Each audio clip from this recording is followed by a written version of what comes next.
just gonna hit it now. All right. Recording in progress. Hello. Hello. Welcome to everyone's a critic. I'm Kojo, joined with my lovely co-host Queenie, and we're unpacking Atlanta episode 7 to 9. Going from 7, 8, and 9, we'll do them separately. Trini to the Bone, New Jazz, and then Rich Wigga, Porwell. Heading towards the finale, episode 10 around the corner.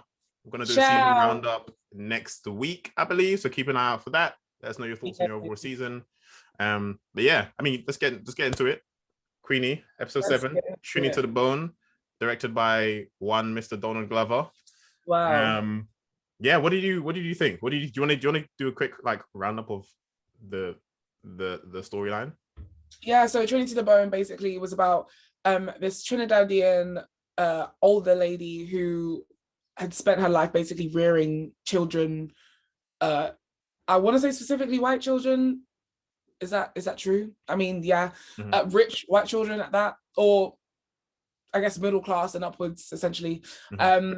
And yeah, gave her life to these kids, taking care of them, being their nanny. And she eventually dies. And so we follow a family that she was, the last family that she was with, and the impact that, that she had on the child, and also the lasting legacy that she had on the community around her. Yeah. What an episode. I feel like obviously they're speaking on a few things here. They're speaking on, modern parenting. When you have parents, both parents are working, ultimately you need help, right? It takes a community to raise a child and all that. We know that. And it does sometimes come down to a race thing when it comes to, the nannies, right? They have a discussion about, oh, maybe we should get a nanny that can teach our child Mandarin, right? And then the husband goes, oh, well, they're more expensive or whatever, blah, blah. So is that balance of like, yeah, we want to, like, we have the money to have help to raise our children, but we also don't want to have to spend that much money to do it. Yeah. That was quite a strange thing for me, but yeah, the episode didn't hit as hard as I wanted it to. So there was also a running theme of like this envelope that kept being taken to the door of this family.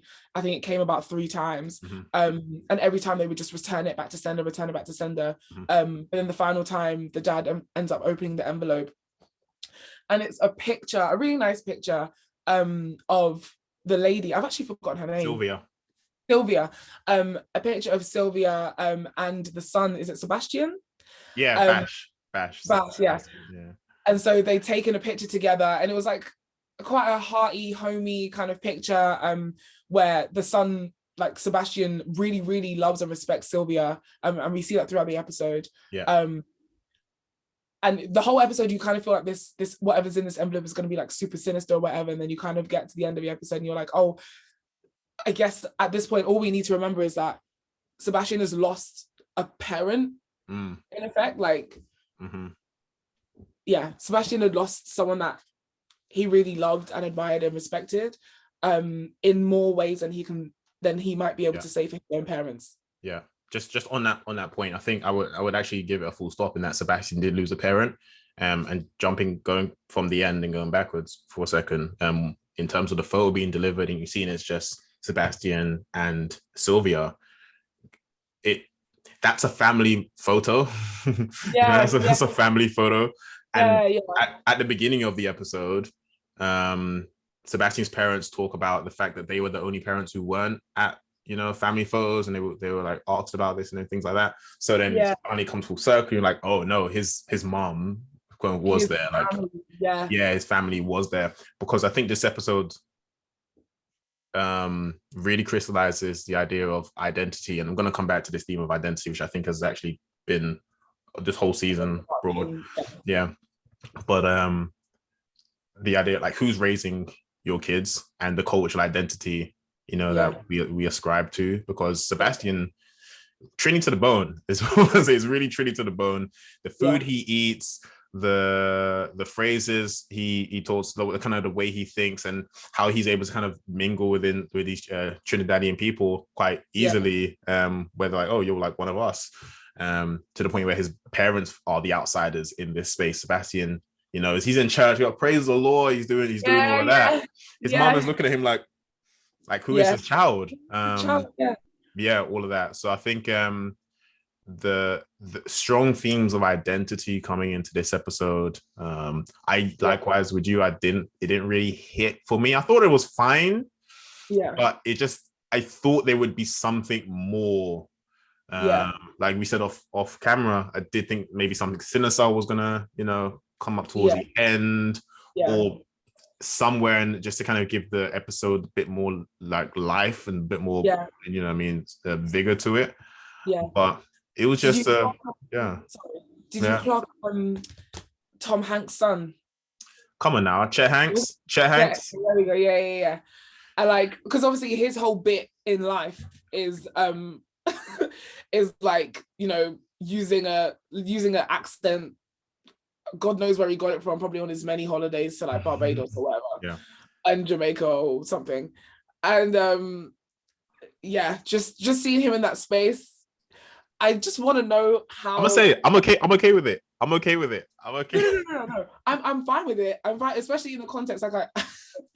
Especially in the context, I didn't hate it, but I just want to know Donald Glover was like, oh yeah, and then we can get Chet Hanks to come on. Yes, exactly. And I just love it. I just love it. Word for word, it was that, oh, we need to, we're kind of going down, we're exploring racial ambiguities, cultural ambiguities, meshing of kind of cultures and whatnot. Who can we get? Like a white person? Because you can just get you can just get actor. If you want, you can just get a regular actor, you can just get a job. It doesn't make a difference. It's an intentional choice to get Chet Hanks in here. And I had a conversation with a friend about this, about why Chet Hanks. I saw a lot of people why would you put Chet Hanks in this? This is a caricature, blah, blah. Yes, he's a caricature, which is why he's in this. It makes sense to what I think this season has done quite well, was maybe trying to do, is blur the lines between reality and fiction. And again, you can just get a regular actor, that's not an issue, but to have somebody who you're like, no, this person actually exists, or these people really exist. Here's a conversation. I think it's quite interesting. I just thought it was funny as well. And I saw a panel discussion with Donald Glover, Stephen Glover, his brother, who's also a writer for the show, Hiro Murai, and another writer, I think her name is Stefan, I can't recall, and Zazie Beetz. Just talking about the show going into this season and everything else.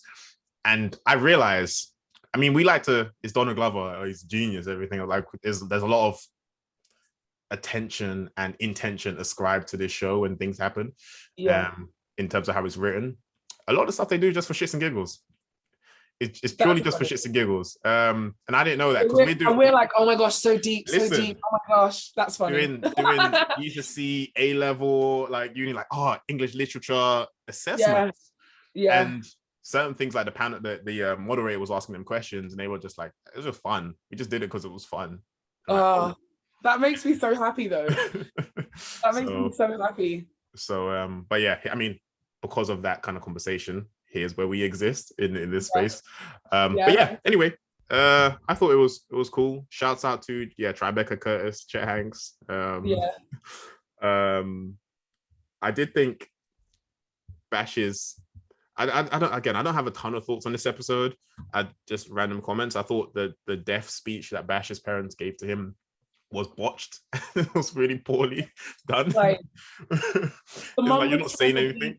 The mom was trying to be really not even delicate. She was trying to be just super obtuse about it. Exactly. And it's not I feel like the dad's approach, who was trying to be more listen, people die.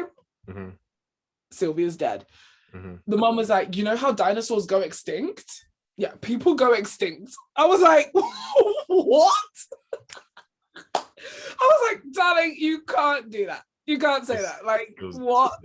And it's also going by Sebastian's reaction, or lack thereof. I feel like it's probably something that him and Sylvia had already discussed, like, as Mm. in not about her death specifically, but like just about death in general. Like, she was an older lady. I imagine that she probably had someone or people like die around her like every so often or whatever. And as Yeah. we're imagining her as this parent to him, I imagine he, up until this point that he's at now, she had taught him everything he knows. Yeah.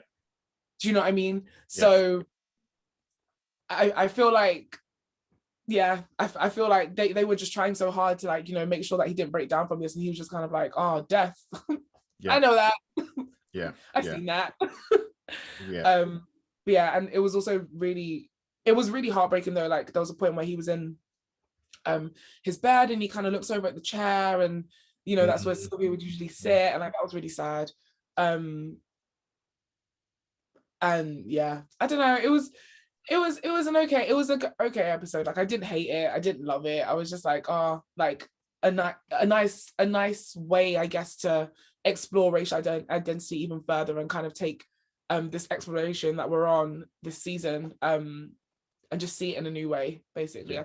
I thought it was nice. I also thought it was interesting, just so before we maybe jump to episode 8, this as I'd imagine a Trinidadian person, this episode must have been fantastic to see like culture represented in this way. I did listen to a couple of podcasts about this episode, and there was one which I'll try and link below if I can find it. But yeah, this Trinidadian fellow was talking about, you know, when we generally witness Caribbean culture is often through the lens of Jamaica. So to see, you know, a different island, see how rich the culture is, see like in the funeral that they're celebrating, they're dancing, there's so much energy to what's going on, which juxtaposed to Western ways of conducting the funeral, like night and day. We Black people, I think generally we are about like celebrating life, and that doesn't often translate really like well to maybe like Western views of like mourning, like overt mourning and sorrow. I think maybe mourning's not the right word, because both are mourning in different ways, but this idea of, you know, like we're really about celebrating and enjoying the life that people shared, and I think this episode was quite good for showcasing that. I think maybe one more point on this as well is when Sylvia's daughter kind of basically at the funeral, amidst the celebration, as it were, is kind of like, listen, our mom was not there for us, like she was there for these other kids that she was taking, that she dedicated her life to, basically.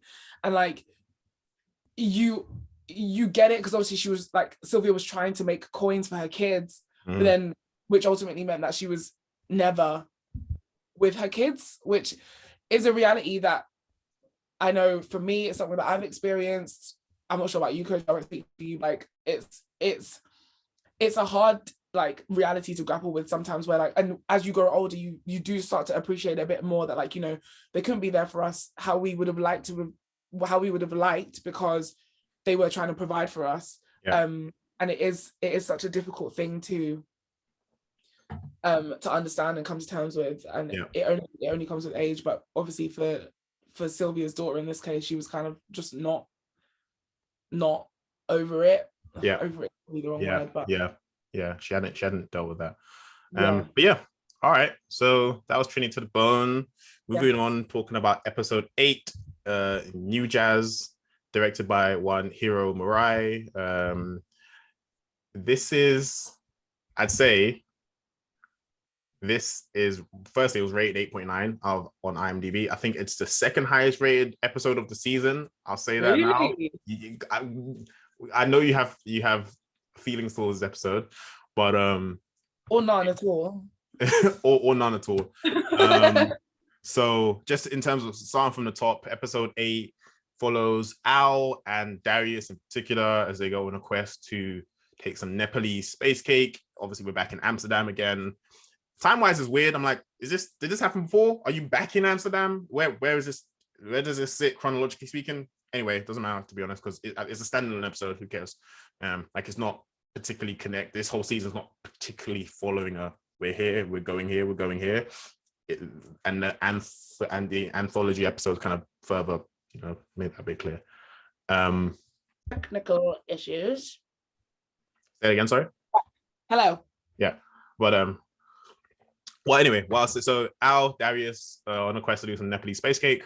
This episode is essentially The Woods Part 2, season 2, episode 8. Not ironically, this is probably again an intentional thing. This episode is season 4, episode 8. Again, both of those episodes directed by Hiro Murai. Episode 8, The Woods is widely considered, I think, by most people to be the best episode of Atlanta. Like the single best episode. I think it's the episode that Brian Tyree Henry, Paperboy Al, was nominated for a Primetime Emmy, outstanding support actor. Like this episode is The Woods is universally acclaimed. I don't think this episode, New Jazz, is going to be in that same space. However, I do like how it continues this thread of Al exploring who he is and learning who he is, often from really difficult interactions with the world. Like he never has like these peaceful, I think maybe no one in the show actually has these peaceful ways of discovering themselves and kind of going on these journeys. But Al seems to have it particularly rough every time. So anyway, he does. Al and Darius do the space cake together.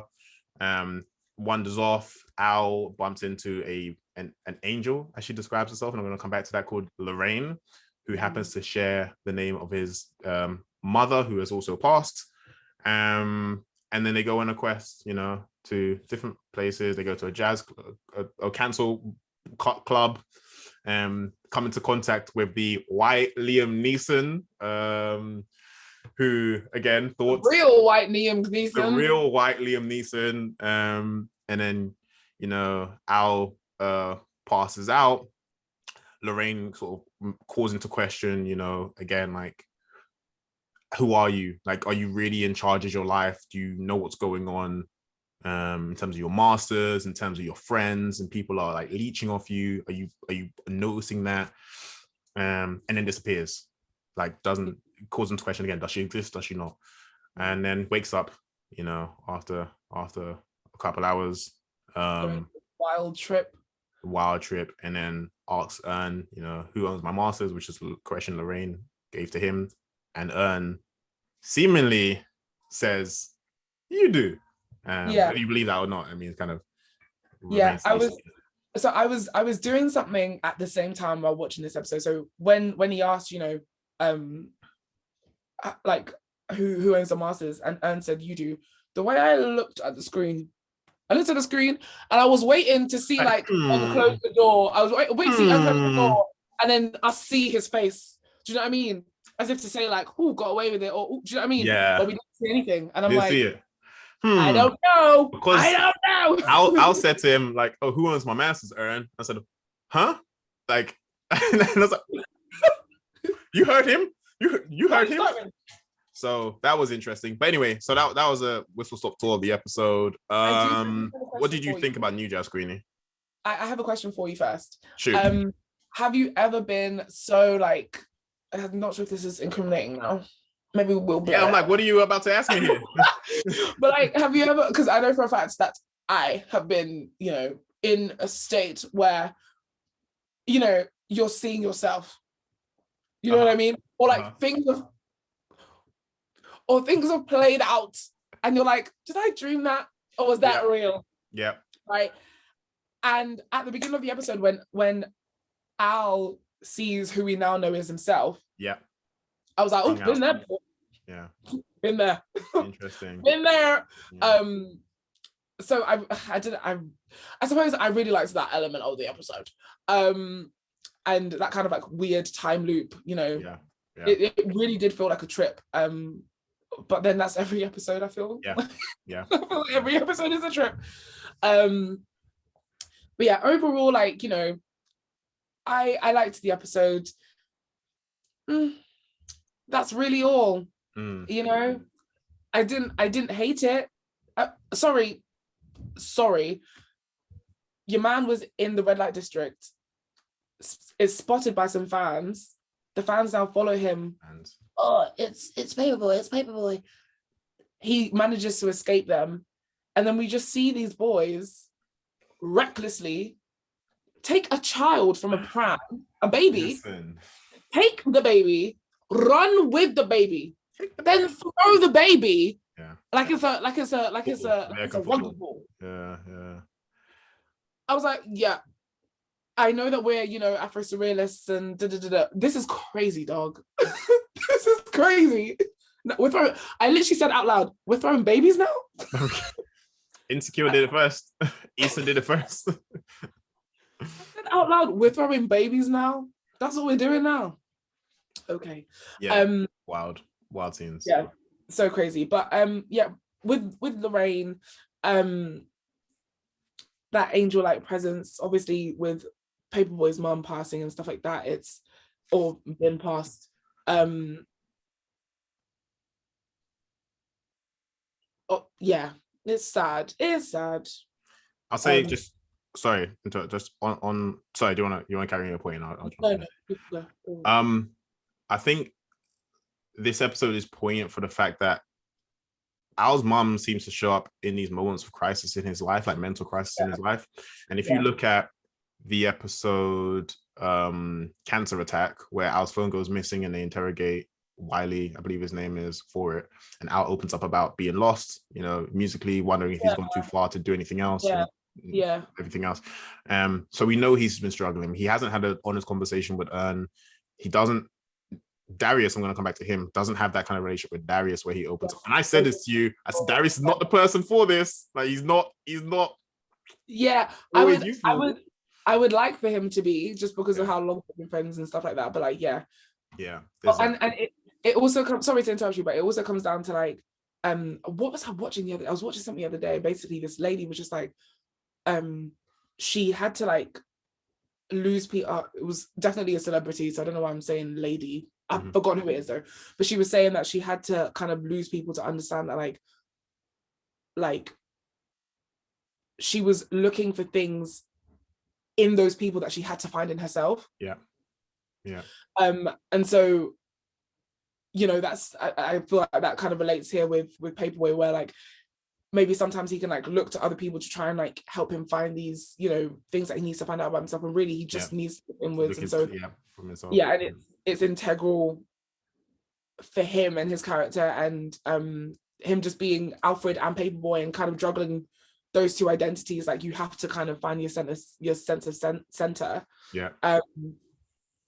And so he is kind of forced into these situations to have to find himself. And I was reading an article, or was I watching a YouTube video about this episode, and it was he used the term ego death. And I was like, to be honest, like I think that's exactly what I was experiencing. Because Lorraine shows up in seemingly as like in place of his mother.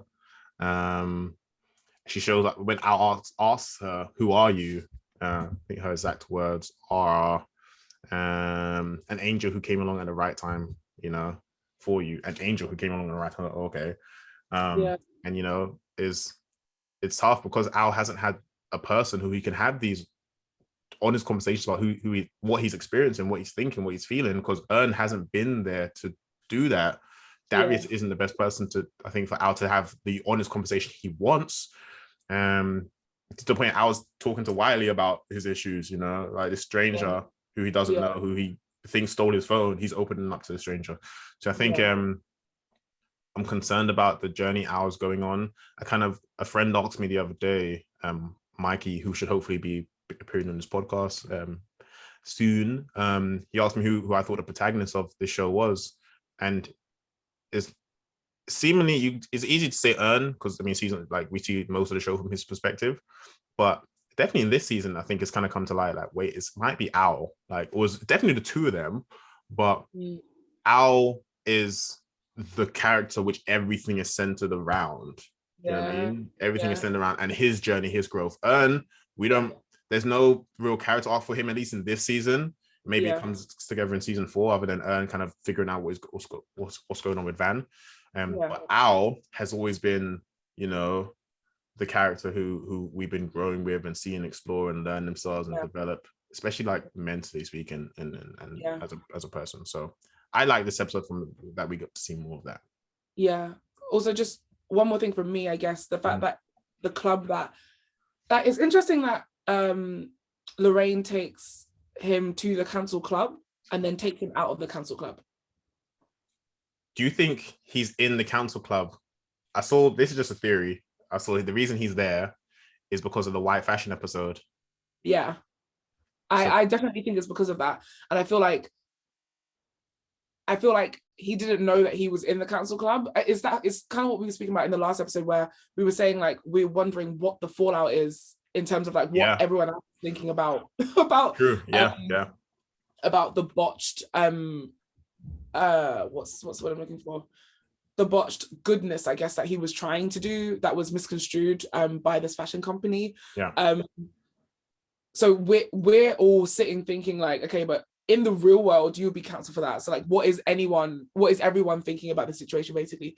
So maybe the whole point of like Lorraine taking him there was for him to see that this is where you are right now, like, and maybe letting us know that like, dude is cancelled in the real world or whatever, and like now Lorraine is like, okay, now you see where you are. You need to get yourself together, get your life together, get your masters, do this, yeah, get out, right? Yeah. And I think just seeing Liam Neeson in there as well. Love it. It was so debilitating. But I guess, especially if you're in the same room as Liam Neeson, it's kind of like, you don't want to be in the same room as him.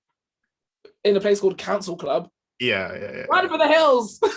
This is the first time I've seen Liam Neeson speak on, you know, that moment where he spoke about, essentially, for anyone unaware, I think a friend of his, someone he had a relationship with, was sexually assaulted by a black person, and then he kind of took it upon himself to go out and he wanted to find a black person and hurt them, start a fight and whatever. And then he spoke about this unprovoked, I'll add. He spoke about it unprovoked. So I have my thoughts on this to show basically, you know, growth, to say, here's where I was. I'm speaking on it because I recognize it was wrong, and that, you know, you can grow from this space to not be shit. Do you know what I mean? To not do that, to not be racist. Because the way I viewed it, he knows as a white person in a position of power, a lot of people look to him, you know, as inspiration, as guidance, as just somebody that they relate to. They might be in that space too. So he's basically saying, hey, this is wrong. Like, is one, I as a black person can tell you that doesn't mean anything to you. Liam Neeson says, hey, I was where you were or where you are. Yeah. And was not well received by anyone. Clearly got Liam Neeson in the council club. I just thought it was funny because seeing that, I was like, oh, this is interesting. You know, they made it funny as well. And then also real with him saying like he doesn't have to learn his lesson. He even says black people are more mortal enemy now because they tried to cancel him. I just thought it was funny. I just thought it was funny and hilarious. But yeah, shout out to the white Liam Neeson, I guess. Again, it comes down to them just being like, and then we get Liam Neeson. Yeah. And then we get Liam Neeson in the council club. Yeah. And I feel like this show, I'm doing exactly what they don't do, right? In the sense of like, I'm like, okay, but why would they do that? And like you said, they're just doing it because it's funny. Like, it's let's get Liam Neeson in it. Like, for example, it would have been funny if he hadn't died, but I'm just gonna move us on to episode 9. Kevin Samuels, right? This would have also been a funny situation, but now he's dead, so it's a bit peak. And I had to pause it and be like, Kevin Samuels in Atlanta, because I googled the exact same thing. I was like, surely this isn't him.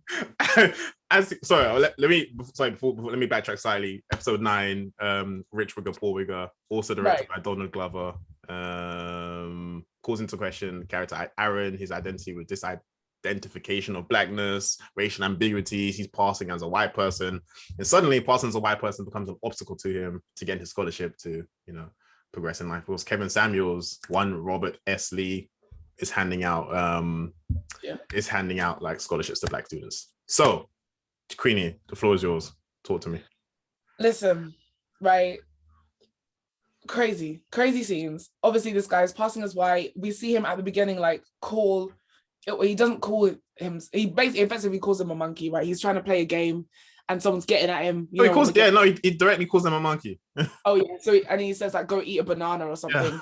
And you're like, dude, what are you doing? Then you find out that he's actually biracial. Passing as white. Sorry, passing as white. And you're like, the self-hate is real. Then you see him go like, anyway, all of this stuff is going on. You realize that, you know, he's having some financial issues. And so, like you said, Kojo, when it suits him to be Black, he takes that opportunity. Unbeknownst to him, he actually has to audition for this money, right? And audition in the sense of like, you have to prove your Blackness. So now you have people outside of the school hall singing "If I Ever Fall in Love Again" by Shaq, which I thought was so funny. I was like, wait. Then you had someone like low-key breakdance, and I said, is this what people think Black culture is?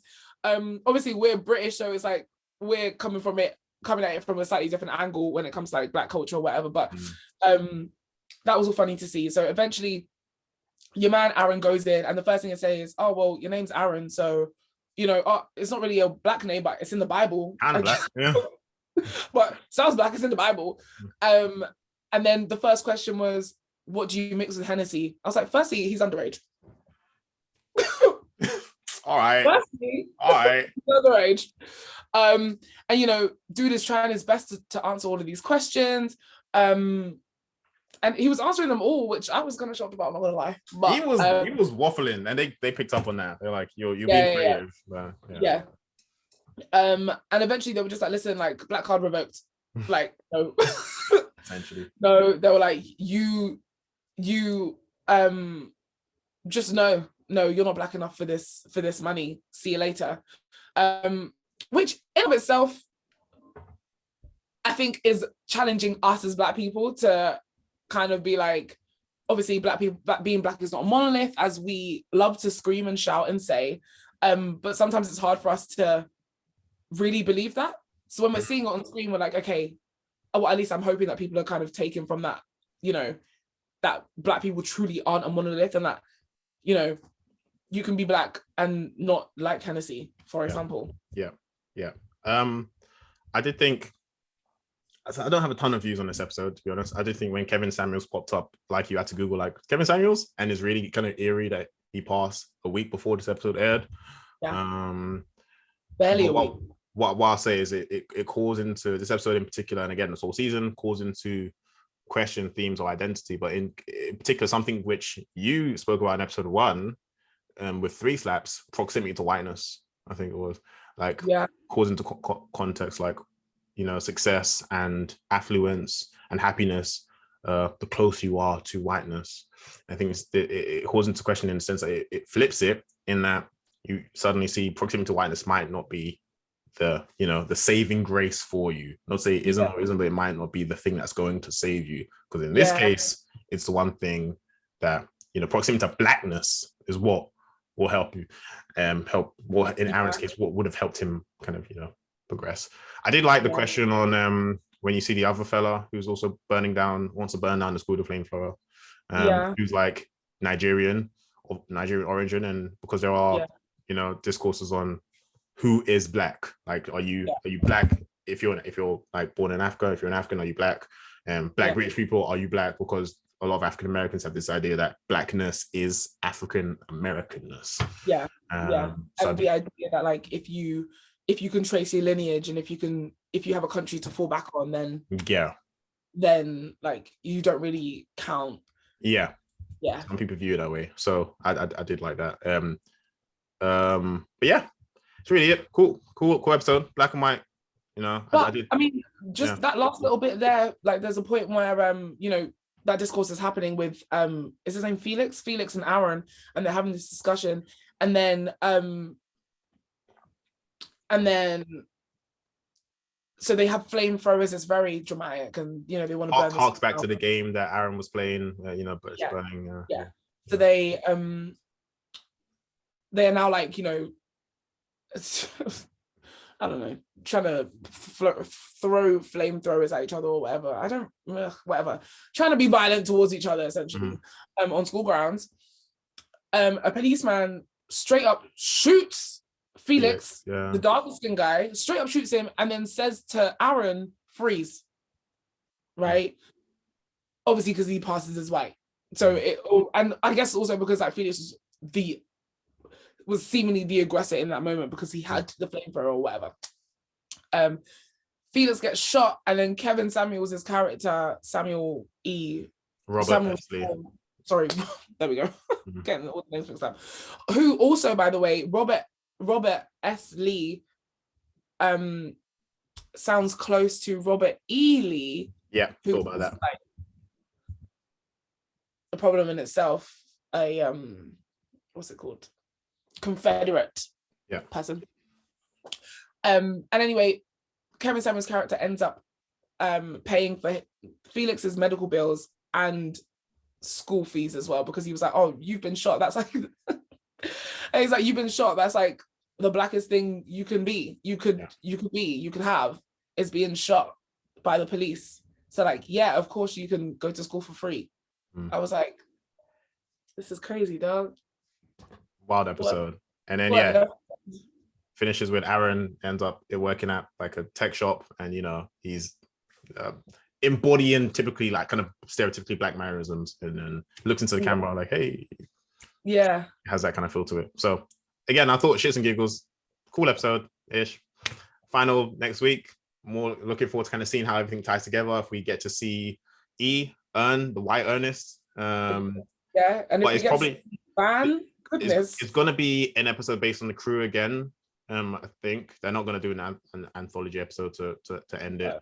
So I'm curious to see if we're gonna see these worlds, the Atlanta Cinematic Universe, merge with the main Atlanta Cinematic Universe. Because Van at this point is, listen, I want to be like Van when I grow up. I want to be like Zazie Beetz, because Sis is collecting a check, and Sis is not in any of the episodes.